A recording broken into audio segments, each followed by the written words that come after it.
Josh Barr didn't just become a fringe NCAA title contender. No, he should be considered one of the favorites at 197 going forward.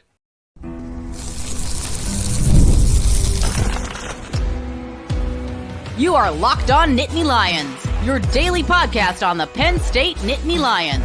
Part of the Locked On Podcast Network, your team every day. And as always, thanks so much for making Locked On Nittany Lions your first listen and watch every single day. My name is Zach Seyko. I am your host of the show, and we are recapping Penn State wrestling versus Lehigh. Of course, the Nittany Lions took care of business as we expected, but those three matchups that we highlighted on this show had that exact intrigue. Josh Barr, Luke Lilledahl, and Braeden Davis. Let's talk about them in that order, beginning with Josh Barr. Josh Barr didn't just become a fringe national title contender. Oh, he has an outside shot if things break favorably for him. No. He becomes one of my favorites to win a title at 197. Being this elite this early, when this is his first full season of wrestling as a redshirt freshman, and you don't see any growing pains. You see him right out of the gate running through competition. So for him to show this kind of success this early on in the season, if this had happened maybe after winter break or as March was approaching, when the postseason rolls around, okay. And we're seeing that with Luke Lilledahl, which we will talk about in a second. But that's my point, is that Josh Barr has already grown up. There is no the red shirt campaign that he went through, taking the season back to develop. That was his time. And now he has hit the ground running. And he's been rewarded for that win over Michael Beard. For anybody that missed it, it was 11-3 over Michael Beard, the number 7 wrestler at that point in time. Josh Barr was ranked in the mid-20s. And now there was a major correction, 11-3. I mean, Barr showed, first and foremost, stamina. I don't know how you get him tired, because Michael Beard was exhausted going into the third period, and it looked like Josh Barr had a full tank of gas. And that's going to win you a wrestling match every single time, if you're able to keep that level of stamina while your opponent is that tired. So Josh Barr wore down Michael Beard. But it's the speed. It's the ability for Josh Barr at 197 pounds to flash that kind of athleticism. And Michael Beard, in an instant, he blinks, and for 197 pounds. It's different when it's 125, 133, right? The lighter weights, if you will. And I know that speed exists at these upper weights at 184, 197 heavyweight, even at heavyweight, right? But it's the speed from Josh Barr to show that, okay, yes, he is one, because I would put him he's ranked number 7, but I would argue that he's one of the top 4 wrestlers right now at 197. Smart wrestling, good counters. He was able to finish his moves. So the technique. Barr absolutely ambushed Beard. Absolutely ambushed him, because it was fairly close, and then he scored in a hurry. So if Josh Barr is able to do that against a top 8 wrestler, Michael Beard is going to contend for an All-America spot. He's not doing this in March. He's not doing this in February, January. He's doing this now in early December, and impressed so much. Now, this isn't a wide open 197 class. AJ Ferrari has returned. We know that he former champ and is the number 1 wrestler there. There's also Stephen Buchanan of Iowa, Jacob Cardenas of Michigan, Rocky Elam, Stephen Little. You get my point. Michael Beard could have been thrown into this group as well. I would put Barr in the top 4, and honestly, it is razor thin. That's just assuming that, oh, well, Stephen Buchanan, Cardenas, they have more experience, so let's give them the edge. But until they actually match up against one another, who's to say that Josh Barr isn't better than Buchanan and Cardenas? Ferrari's won the national championship, but I will also argue this. Ferrari has been out of serious competitive NCAA wrestling for quite some time. He's had to fight his way back into, and look, I know what he was dealing with off of the mat. That's not what I'm here to debate. We're talking about talent when they're wrestling, and he is available to wrestle. But it's been a while since Ferrari competed actively, and I know March is a long ways away at this point in time. So any rust that he will have, he will shake off. But is he going to be able to go through a full campaign? Who's to say that he isn't, I don't want to say exhausted, because these are some of the best athletes in the entire country across the board, regardless of sport. But I think Josh Barr now is in it. AJ Ferrari's a vulnerable number one wrestler. Let's just put it that way. I don't think he's the bona fide clear cut. Oh, he's the super giant. It is a deep 197-pound class, but Barr proved that he is right there. A major decision against an All-America contender at this stage in the season. Not closer to the postseason, because that's my point above all else, is that Josh Barr, his wrestling is going to peak by the time he gets to the postseason. I say this a lot, and this applies for young wrestlers or young athletes in general who have all the potential in the world. Better results are ahead for Josh Barr. So if you're majoring former All-Americans and presently All-America contenders now, imagine what he can do in March. Imagine what he's going to be able to do in the postseason.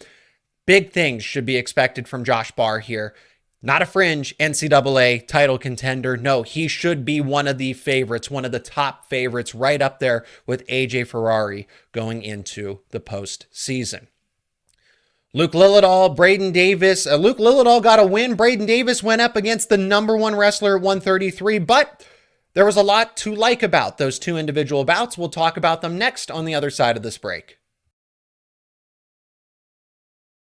And today's show is brought to you by FanDuel. You can keep tackling the NFL action with FanDuel, America's number one sportsbook, because right now new customers can bet just $5 and you will get $150 in bonus bets if you win. The FanDuel Sportsbook app gives you everything you need to place for live bets on the NFL all in one place. So when you get that hunch in the middle of the game, you can check out the latest stats, view live play-by-play, and so much more. And it's all on the same page where you place your bets.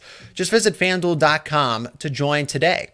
And if we look over at FanDuel.com, we can see the lines for Penn State versus SMU, a college football playoff game in the first round. Penn State is an 8.5-point favorite, minus 315 on the money line. If you're interested in SMU, plus 250 for the Mustangs. The total is set at 53.5. If you like those lines, you can bet them over at FanDuel.com. Remember, you will get started with $150 in bonus bets if you win your first $5 bet. Again, that is FanDuel. Never waste a hunch. Make every moment more with FanDuel, an official sportsbook partner of the NFL. Today's episode is also brought to you by Omaha Steaks. Nothing delivers comfort and joy quite like the unrivaled quality and taste of Omaha Steaks. It's guaranteed perfection in every single bite, and right now you can save on unforgettable gifts with 50% off site-wide at omahasteaks.com, plus score an extra $30 off with promo code COLLEGE. With 5 generations of experience, they consistently deliver the world's best steak experience, and the gifting experts at Omaha Steaks have made it easy to deliver the perfect gift with thoughtfully curated gift packages featuring gourmet favorites. From legendary steaks to mouth-watering desserts and more, save 50% off. Yes, that is 50% off site-wide for a limited time at omahasteaks.com. Plus, our listeners will get an extra $30 off with promo code COLLEGE. That is 50% off at omahasteaks.com and an extra $30 off with promo code COLLEGE. Minimum purchase may apply. Again, that is Omaha Steaks. All right, let's pick this conversation back up with Luke Lilledahl. I mean, this was certainly a learning experience. Not that Luke Lilledahl has not faced tough challenges before, but now it's just a new setting. It's NCAA college wrestling, right?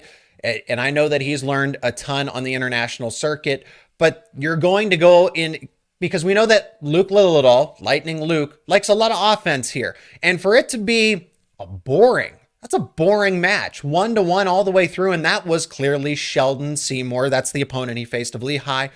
5th-year senior, top 15 wrestler. So you're going to get a good game, good competition from a Sheldon Seymour, but clearly had an initiative, play. I can't say ball control, but you get what I mean, trying to bleed the clock, run it out, and win at the last second and hope that you get a mistake from a true freshman. Well, Luke Lilledahl is as seasoned as it gets with the experience that he has picked up over the course of his wrestling career, so nothing's going to faze him. But that's good to see that he kept his composure. It still felt like he was in control the entire time, despite that match being the way that it was.